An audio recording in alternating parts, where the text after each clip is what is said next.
رٹا لگاتے ہیں بڑی بڑی مشکل چیزیں، سائنس کی، میتھمیٹکس کی، انگلش کی، تو کیا یہ چند جملے اردو کے نہیں یاد کر سکتے؟ اسی طرح سے قرآن پاک جب ہم پڑھتے ہیں ہر چیز اویلیبل ہے۔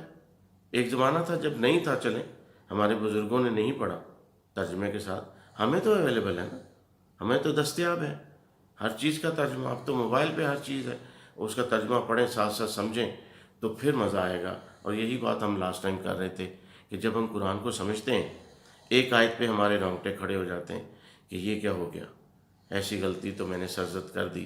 ایک آیت پہ ہمیں خوشی کا احساس ہوتا ہے کہ اللہ تعالیٰ نے اس کام کے عوض میں ایک خوشخبری سنائی ہے، اجر رکھا ہے، تو یہ میں بھی یہ کر چکا ہوں۔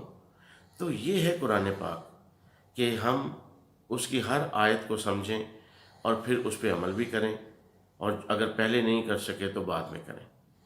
آج سوشل میڈیا کا دور ہے اور ہم سب لوگ بڑے خوش قسمت ہیں کہ ہم گلوبل ولیج میں رہ رہے ہیں، پوری دنیا ہمارے سامنے موجود ہے، just away from a click, ایک بٹن دبائیں تو دنیا ہمارے سامنے اوپن ہو جاتی ہے۔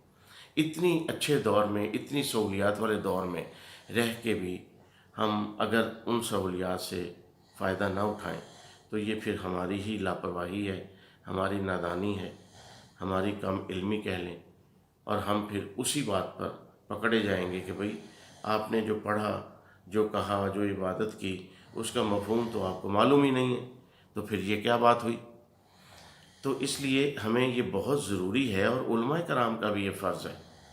آپ نے خال ہی کبھی سنا ہوگا کہ کوئی امام مسجد، کوئی جمعے میں تقریر کرنے والا، واعظ کرنے والا، کوئی مولوی، کوئی قاری، کوئی یہ کہتا ہو کہ بھئی آپ نے ترجمے سے قرآن پاک پڑھنا ہے، قرآن پاک کو ترجمے سے پڑھنا ہے، نماز بھی ترجمے سے یاد کرنی ہے، ہر چیز کو سمجھ کے کرنا ہے، ہر چیز کو سمجھ کے پڑھنا ہے، اور پھر آگے چلنا ہے۔ اب سوشل میڈیا کا فائدہ ہم کیا اٹھا رہے ہیں؟ مس یوز کر رہے ہیں۔ ایک حدیث میں پڑھتا ہوں، مجھے آتی ہے، میں اسے فارورڈ کر دیتا ہوں آپ کو، اور بھولے بھالے مسلمان حدیث کا نام سن کے، ظاہر ہے ہمارے ایمان کی بات ہے، قرآن و حدیث ہی تو ہمارے پاس سورسز ہیں، تو ایک بھولا بھالا مسلمان جو ہے، ایک عام جس کے پاس علم نہیں ہے، وہ حدیث پڑھ کے فوراً اس پہ عمل بھی کرنا چاہے گا۔ حدیث کیا ہے؟ رات سونے سے پہلے اتنی دفعہ الحمدللہ پڑھ لیں، اتنی دفعہ قل اللہ پڑھ لیں، فلاں صورت اتنی دفعہ پڑھ لیں تو ساری رات قرآن پاک پڑھنے کا ثواب ملے گا۔ اگر آپ یہ چند چیزیں پڑھ کے سو جائیں گے کچھ اور، تو پھر فرشتے ساری رات آپ کے لیے دعا کریں گے۔ اگر ایسا عمل کر کے سو جائیں گے تو ساری رات جناب آپ کے لیے اتنے انعام یہ ہوگا، آپ کو اتنے سالوں کی عبادت کا ثواب ملے گا اگر آپ رات کو چند آیتیں پڑھ کے سو جائیں۔ بہت اچھی بات ہے۔ مذہب کتنا آسان ہو گیا، مسلمان ہونا، مومن ہونا کتنا آسان ہو گیا کہ دن بھر جو مرضی کرتے رہو اور رات کو چند آیتیں پڑھ کے سو جاؤ، اور جو سورہ بتائی گئی ہیں وہ پڑھ کے اتنی دفعہ، 3 دفعہ قل اللہ پڑھ لو، 3 دفعہ الحمدللہ پڑھ لو، 3 دفعہ درود پاک پڑھ لو، اور ساری رات فرشتے آپ کے لیے دعا کریں گے۔ ناظرین، یہیں پہ ہم غلط ہیں۔ یہ اب نعوذ باللہ حدیث میں تو کوئی شک و شبہ نہیں ہے، صدق یا رسول اللہ صلی اللہ علیہ وسلم، جو فرمایا نبی کریم صلی اللہ علیہ وسلم نے سچ فرمایا، تو حدیث بھی سچی ہے کہ اتنی دفعہ یہ سورت پڑھیں یا یہ کلام پڑھ کے سوئیں، کلمہ پڑھ کے سوئیں، اللہ کا نام لیں، درود پاک، تو ساری رات آپ کی فرشتے انعام لکھتے ہیں، فرشتے آپ کے لیے دعا کرتے ہیں، اور حج کا ثواب ملے گا۔ اور یہ باتیں، حدیث تو اپنی جگہ پہ، ایمان ہے ہمارا کہ وہ تو غلط ہو نہیں سکتی، نعوذ باللہ صحیح ہے، لیکن دوسری طرف بھی تو سوچیں کہ اگر یہ اتنا ہی آسان ہو جائے سب کچھ جس کو ہم سمجھ رہے ہیں، تو پھر تو ہر مسلمان بخشا گیا، ہر مومن بخشا گیا۔ ساری رات سونے سے پہلے چند وظائف کر لیں اور ساری رات فرشتے ہمارے لیے دعا کریں، اور صبح اٹھ کے ہم اپنی خباستوں میں پھر لگ جائیں۔ صبح اٹھ کے جھوٹ بولنے سے باز بھی نہ آئیں، ڈنڈی مارنے سے باز بھی نہ آئیں، کسی کا حق کھانے سے باز بھی نہ آئیں، غیبت اور چغلی کرنے سے باز نہ آئیں، لوگوں سے حسد کرنے سے منع نہ ہوں، لیکن ہمیں کہو ساری رات فرشتوں نے میرے لیے دعا کی ہے، مجھے تو ہر رات حج کا ثواب ملتا ہے، کیوں؟ میں یہ عمل کر کے سوتا ہوں۔ سوری، یہ اسلام نہیں ہے، اور یہ مسلمان بھی دھوکے میں ہیں جو سوشل میڈیا پہ احادیث پڑھتے ہیں ان پہ سمجھے بغیر، ان کو وضاحت کیے بغیر آگے فارورڈ کر دیتے ہیں، اور آگے میرے جیسا کوئی اگر لا علم بندہ ہو تو وہ اس حدیث پہ عمل کرتے ہوئے رات کو وہ پڑھ کے سو جائے گا، اور صبح کو اپنی زندگی بدلے گا نہیں، صبح کو شیطانیت ہی کرے گا۔ تو ناظرین، کون سی عقل، کون سا شعور، کون سی بصیرت آپ کو اجازت دیتی ہے کہ یہ صحیح ہے؟ تو یہ حدیثیں کس کے لیے ہیں؟ یہ ہمارے لیے نہیں ہیں۔ اب آپ کہیں گے یہ کیا بات ہوئی، قرآن و حدیث تو رہتی دنیا تک کے لیے ہدایت ہے۔ بالکل ٹھیک ہے، آپ بھی سچ فرما رہے ہیں۔ تو یہ احادیث کن کے لیے تھیں؟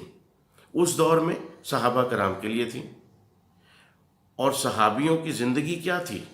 نبی کریم صلی اللہ علیہ وسلم کی سنت پہ عمل کرنا، اللہ کے حکم پہ عمل کرنا۔ تو تب انہیں یہ کہا جاتا تھا، صحابی نے کہا جی میں تو اتنی خیرات نہیں کر سکتا، نبی کریم صلی اللہ علیہ وسلم فرمایا یہ پڑھ لیا کرو تو اتنے خیرات کا ثواب مل جائے گا۔ ان کے لیے تھا، تو ہمارے لیے کیا ہے؟ نہیں، حدیث آج بھی ہے، ہمارے لیے بھی ہے۔ تو وہ کیا فرق کیا ہوا پھر؟ حدیثیں وہ سارے اعمال جو نبی کریم صلی اللہ علیہ وسلم نے بتائے کہ یہ آیت پڑھیں، یہ قرآن پاک ایسے پڑھیں، یہ دعا پڑھیں، سوئیں تو خیر و برکت ہوتی ہے، وہ اپنی جگہ پہ ہے، لیکن وہ اس وقت کے صحابیوں کے لیے تھی۔ اور آج کن کے لیے ہے؟ ہم سب کے لیے نہیں ہے۔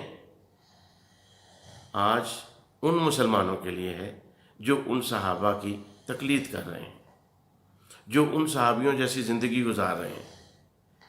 آج احادیث ہم پہ بھی وہی خیر و برکت لا سکتی ہیں، لیکن شرط ایک ہے کہ ہم ان صحابیوں کی تقلید کریں، ہم ان کی پیروی میں زندگی گزار رہے ہوں۔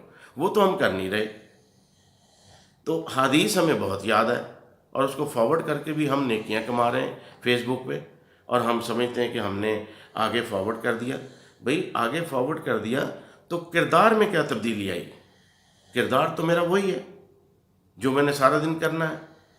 تو پھر وہ حدیث اور رات کو وہ سورت پڑھنے کا، قرآن پاک پڑھ کے دعا کرنے کے سونے کا، میں کیسے سمجھ لوں کہ مجھے ساری رات فرشتے میرے لیے دعا کریں گے وہاں، اور صبح اٹھ کے میں شیطانیت کرتا پھروں؟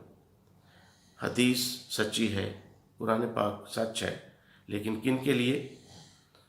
الف لام میم ذالک الکتاب لا ریب فیہ ھدی للمتقین، کہ یہ تو متقین کے لیے ہے۔ اگر میں اسٹرکٹ سینس میں بات کروں، برا مت منائیے گا، کہ قرآن میرے اور آپ کے لیے تو نہیں ہے، یا کم از کم آپ کو میں نہیں جانتا ہوں، میرے لیے تو نہیں ہے۔ کیوں؟ ھدی للمتقین، یہ تو متقین کے لیے ہدایت ہے۔ تو جب تک میں متقی نہیں ہوں، قرآن میرے لیے کچھ بھی نہیں کر سکتا۔ بس یہ چھوٹی سی نقطوں کی باتیں ہیں، چھوٹے چھوٹے نقطے ہیں جن کو ہم لا علم بھولے بھالے مسلمان عقیدت میں سمجھتے نہیں ہیں، اور ہم اپنی طرف سے نیکیاں کرتے چلے جاتے ہیں۔ قیامت والے دن ہمارا پٹارا خالی نکلے گا، ہم کہیں گے یا اللہ میں تو یہ پڑھ کے سوتا تھا، میں تو یہ پڑھ کے سوتا تھا، اور یہ تیرے نبی کا فرمان تھا تو میں نے اس پہ عمل کیا۔ تو صبح کو کیا کیا؟ جب آنکھ کھلی تو اس وقت سے لے کے سارا دن تو نے کیا کیا؟ سارا دن تو نے خیانت کی، سارا دن تو نے بدماشی کی، چوریاں کی، جھوٹ بولا، غیبت کی، حسد کیا۔ تو یہ آیتیں، یہ حدیثیں، یہ سب کچھ تیرے لیے تو نہیں تھا، تیرے لیے اس وقت تھا جب تو انسان بن جاتا۔ اتنی بڑی گیپ ہے، اتنا بڑا گیپ ہے، جس کو علماء کرام واضح نہیں کر رہے ہم لوگوں کے سامنے، کیونکہ ہم نے تو وہی کرنا جو علماء نے کہنا ہے، جو ہمارے مولانا حضرات نے کہنا ہے۔ بہرحال اللہ انہیں بھی توفیق دے، ہمیں بھی توفیق دے۔ اللہ حافظ۔